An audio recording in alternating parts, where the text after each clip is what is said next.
Hello friends, आइए एक छठ माता का गीत सुनते हैं, कैसा लगेगा बताइएगा। का चाही बसावा कटइबा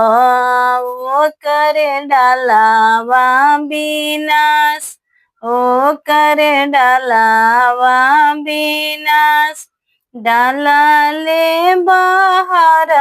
भैली मीना दे टिकुली झलके लीलार टिकुली झलके लीलार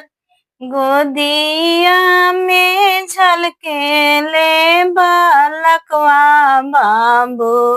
झलकते घाटे चली जास झलकते घाटे चली जास का चाही बसावा कटइबा ओकर डालावा विनाश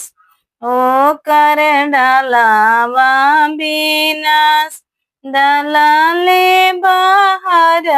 भैली मालतिया दे टिकुली झलके लीलार टिकुली झलके लीलार गोदिया में झलकेले विकास बाबू झलकते घाटे चली जास झलकते घाटे चली जास।